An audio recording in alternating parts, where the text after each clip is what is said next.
Sejahtera bagi kita semua. Yang terhormat pendiri, ketua umum, sekretaris dan bendahara Sinode Gereja Pelayanan Kristen, Christian Ministry Church yang saya kasihi. Panitia pelaksana HUT ke-35 Sinode Gereja Pelayanan Kristen se-Indonesia yang saya kasihi. Bapak dan Ibu Ketua Pimpinan Sinode Gereja yang hadir bersama-sama dalam perayaan ini, dan Bapak serta Ibu para undangan yang saya cintai. Pertama-tama kita memanjatkan puji dan syukur kehadiran Tuhan Yesus oleh karena anugerah, kasih dan penyertaannya kita dapat menyelenggarakan hari ulang tahun ke-35 dari Sinode Gereja Pelayanan Kristen se-Indonesia, bertempat di Mall Taman Palem, Auditorium Sion Ministry, Jalan Kamal Raya nomor 23, Jakarta. Bapak Ibu yang dikasihi, dengan adanya hari ulang tahun ke-35 Sinode Gereja Pelayanan Kristen ini menunjukkan bahwa Sinode Gereja Pelayanan Kristen se-Indonesia memiliki satu keinginan kuat dalam pelayanannya, menjadi yang dahsyat kepada umat Kristen yang ada dan kepada gereja, bahkan bangsa dan dunia ini. Dalam perkembangannya, gereja harus mampu merumuskan bentuk eklesiologi yang mampu menjawab tantangan di masa peradaban, disrupsi, dan era setelah pandemi COVID-19 dengan kemajuan dan kekiniannya yang tentu didukung dengan perangkat digital saat ini. Hadirin yang berbahagia, selain dalam menghadapi krisis yang dihadapi oleh semua, juga Sinode Gereja Pelayanan Kristen se-Indonesia secara internal juga diperhadapkan dengan masalah eksternal seperti kasus kekerasan, krisis lingkungan hidup, ancaman krisis pangan dan energi dunia, juga kasus penghambatan pendirian rumah ibadah. Cara pandang dan multivariasi seperti dugaan adanya sekte apokaliptik dan yang tak kalah penting, segregasi masyarakat dalam pilihan politik 2024 mendatang. Ini menjadi hal yang tidak bisa dibiarkan.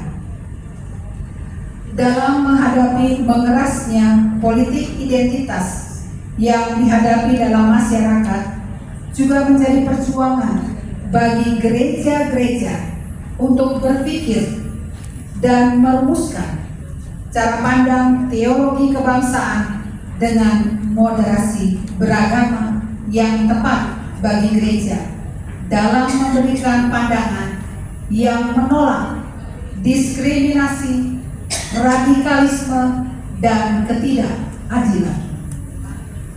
Dengan menggemakan kembali kasih Kristus yang menghidupkan dan memberi pengharapan bagi seluruh dunia, yaitu sebuah kasih yang tidak terbatas pada kelompok, golongan, agama tertentu. Sebaiknya semua krisis ditanggapi dengan perspektif teologi akan kasih Kristus yang menggerakkan kita untuk mengerjakan misi kembali kasih Kristus, bukan hanya ucapan saja, tetapi dengan tindakan nyata yang harus diambil oleh gereja-gereja sebagai gaya hidup gereja dalam berteologi, berbangsa, dan bernegara dengan ciri keindonesiaan yang berbineka tunggal ika.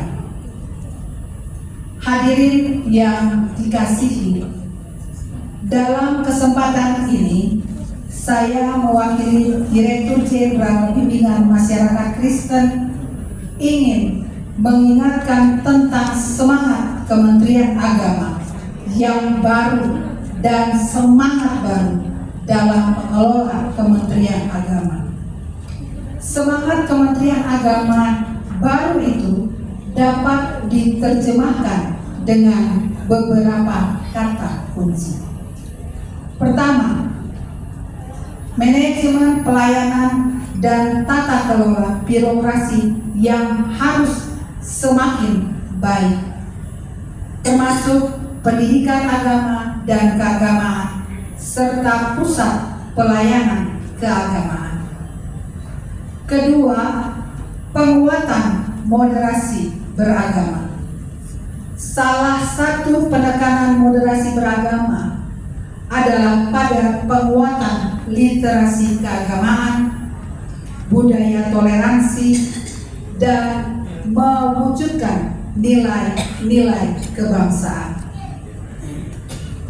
Ketiga, persaudaraan yang meliputi merawat persaudaraan umat seagama, memelihara persaudaraan dengan umat beragama lain karena kita sebangsa dan setanah air, serta mengembangkan persaudaraan kemanusiaan di atas segalanya.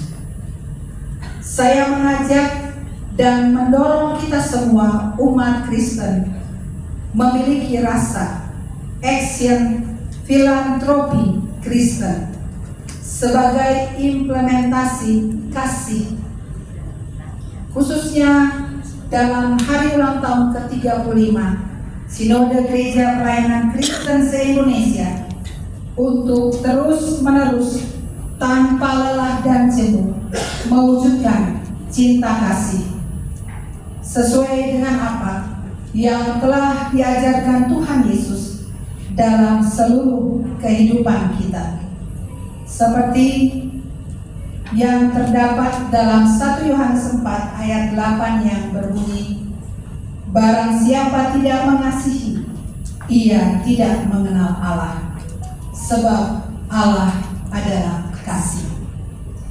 Oleh karena itu, marilah kita mengasihi sesama kita tanpa kita memandang suku, ras, agama, bahkan gereja, sebagai bentuk implementasi dari moderasi beragama yang indah. Hari ulang tahun Sinode Gereja Pelayanan Kristen se-Indonesia mengusung tema dalam Matius 5 ayat 13 sampai dengan 16, menjadi garam dan terang dunia, yang memiliki makna menjadi garam dan terang dunia sangat diperlukan dalam kehidupan masyarakat Kristen di dunia. Bapak Ibu, tadi kalau dari kecil gitu ya, kita sekolah minggu, kita tahu garam itu seperti apa. Kemudian kita beranjak sampai kepada kita berjemaat seperti ini, kita tahu khotbah tentang garam dan terang berulang-ulang. Tapi Bapak Ibu, hari ini Bapak Pendeta Gunadi memberi 4 poin buat kita. Saya mau menambahkan satu saja yang Tuhan titipkan buat kita tentang garam. Bapak Ibu, kita tahu dia berguna menghasilkan, ya, memberi cita rasa. Kita tahu bersama. Kita tahu juga dia mengawetkan, sehingga dulu saya ingat kalau mama saya waktu itu masih kelas mungkin baru TK gitu ya, diajak di babi gitu ya. Dulu kita belum punya itu yang namanya kulkas, kayaknya aku belum ada. Saya lahir 67, mungkin 72 atau 73. Belilah kiloan gitu ya. Lalu mama punya apa kalau sekarang keramik kali ya, mangkok keramik sebesar ini, ya, dijejer lalu ditabur garam di atasnya. Kasih lagi ditabur garam. Saya lihat itu, apa itu ya? Ketika saya besar, oh ternyata mengawet sekarang mending ditaruh di freezer jadi keras, cuma nunggu berjam-jam baru bisa dimakan, gitu ya. Ada juga alat yang bisa melelehkan lebih cepat. Tapi ada satu, yaitu garam. Kalau dia bisa punya rasa, ada asin dan bikin kita nikmat, dia harus larut. Bapak Ibu kalau dulu ingat, sekarang mungkin kalau di supermarket garamnya itu halus ya. Kalau dulu kayak batu bata, kalau saya nggak salah ingat ya. Jadi dia berkotak gede itu kita lempar orang sakit. Bapak Ibu bisa bayangkan kalau itu ditaruh begitu, baru orang makan kena dia punya yang nggak larut gitu ya. Itu makanan belum enak, yang ada keluar kata-kata yang nggak enak. Jadi pengertian larut, garam itu udah nggak kelihatan lagi. Tapi efek dari dia larut itu punya efek yang luar biasa. Coba dilarut kayak tadi saya bilang baru dikasih garam, nggak ada lagi garamnya, tapi awetnya luar biasa. Artinya kita orang Kristen kalau mau jadi garam, jangan berharap Bapak Ibu ada dan seterusnya ada. Gitu. Yang Tuhan tuntut bukan itu, tapi buahnya tadi. Amin. Karena Bapak Ibu dan saya, Alkitab bilang 70 tahun, ya, 100 tahun. Lalu bagaimana larutnya? Kapan? Ya larutnya itu udah nggak ada. Tapi efek atau apa yang kita sudah lakukan, dampaknya itu buat umat, nanti dia berkembang, gitu. Buat anak cucu kita, ya. Larutnya itu di situ. Sehingga bukan kita, seperti dibilang tadi, bahwa Tuhan yang dimuliakan. Orang tahu tuh, oh itu orang Kristen. Ini yang hasil terjadi.